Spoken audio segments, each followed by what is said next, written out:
शब्द विचार। बच्चों, आज मैं आपको शब्द विचार समझाऊंगी। शब्द किसे कहते हैं, उसके विषय में जानते हैं। नीचे लिखे वर्णों के आधार पर बनी शब्द सीढ़ी को ध्यान से देखिए व शब्दों को पढ़िए।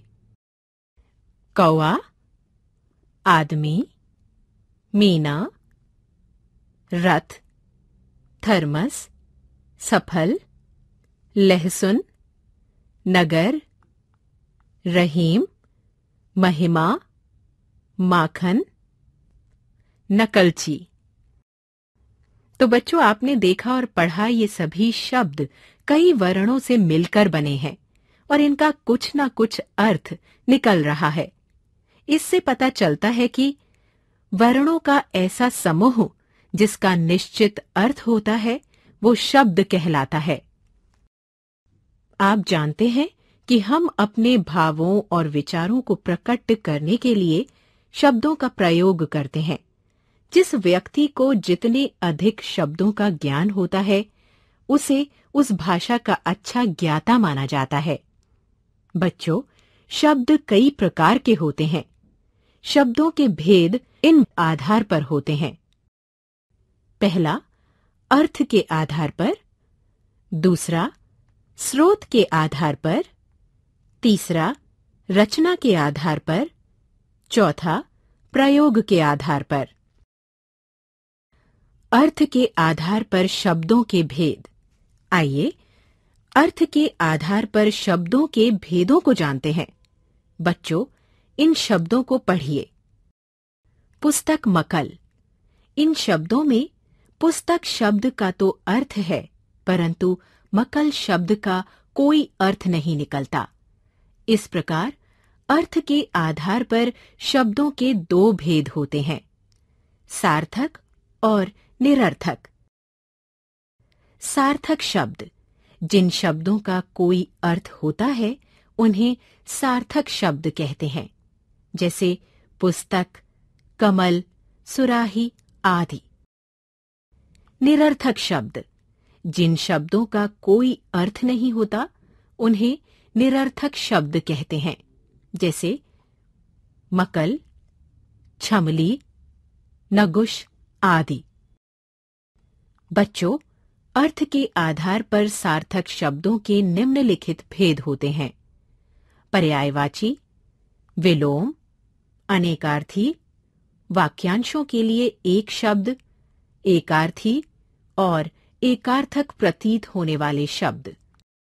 बच्चों, इनका अभ्यास हम आगे के पाठों में विस्तार से करेंगे। दूसरा, अब स्रोत यानी उत्पत्ति के आधार पर शब्द भेद समझते हैं। प्यारे बच्चों, आप जानते हैं कि उत्पत्ति के आधार पर शब्द के चार भेद होते हैं: क तत्सम, ख तद्भव, ग देशज और घ विदेशी यानी आगत। क तत्सम संस्कृत के ऐसे शब्द जिनका हिंदी में उसी रूप में प्रयोग किया जाता है जिस रूप में वे होते हैं, उन्हें तत्सम शब्द कहते हैं, जैसे सूर्य, मयूर, दंत, ग्राम, नृत्य आदि। ख तद्भव संस्कृत के जो शब्द कुछ परिवर्तन के साथ हिंदी में प्रयुक्त होते हैं, उन्हें तद्भव शब्द कहते हैं, जैसे चंद्र से चांद, सर्प से सांप, मुख से मुंह आदि। ग देशज। बच्चों, ऐसे क्षेत्रीय शब्द जो स्थानीय बोलियों या उपभाषाओं से हिंदी में आए हैं, देशी या देशज शब्द कहलाते हैं, जैसे कड़क, फुंगी, गाड़ी, फटाफट आदि। घ विदेशी, आगत। हिंदी में आए अन्य देशों के शब्दों को आगत या विदेशी शब्द कहा जाता है। बच्चों, आप जानते हैं आज हिंदी में अरबी, फारसी, अंग्रेजी, पुर्तगाली, तुर्की, फ्रांसीसी आदि भाषाओं के शब्द बहुप्रचलित हैं, जैसे हवालात, आईना, कैमरा, चमचा, कूपन आदि। समझ गए बच्चों? आइए अब रचना के आधार पर शब्दों के भेद की चर्चा करें। रचना के आधार पर शब्दों के 3 भेद होते हैं। क रूढ़ यानी मूल, ख यौगिक तथा ग योग रूढ़। रूढ़ शब्द। रूढ़ शब्द क्या होते हैं, पहले उन्हें समझाती हूं।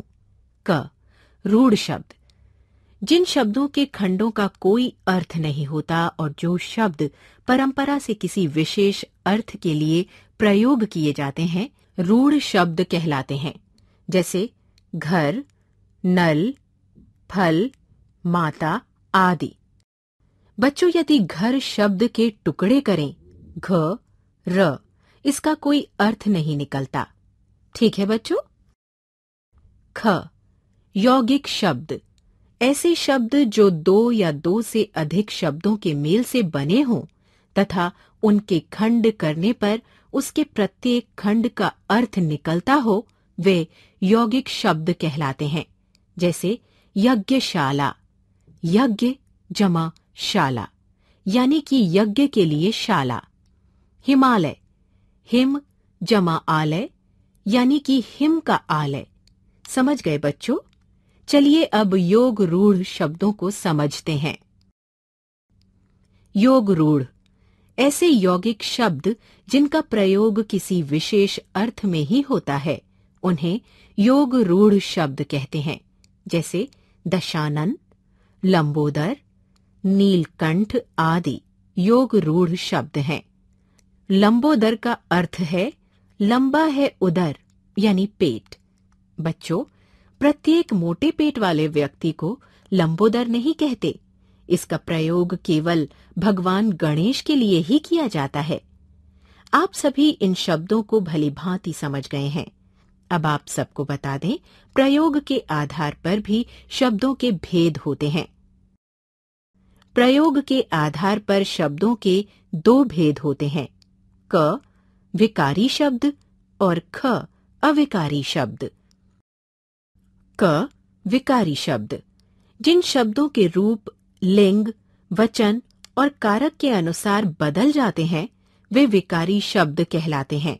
जैसे संज्ञा, सर्वनाम, विशेषण और क्रिया शब्द। ख अविकारी शब्द जिन शब्दों के रूप हमेशा एक से रहते हैं, वे अविकारी शब्द कहलाते हैं। जैसे क्रिया विशेषण, संबंध बोधक, समुच्चय बोधक और विस्मयादि बोधक शब्द। विकारी और अविकारी शब्दों का विस्तृत अध्ययन हम आगे के अध्यायों में करेंगे। समझ गए बच्चों?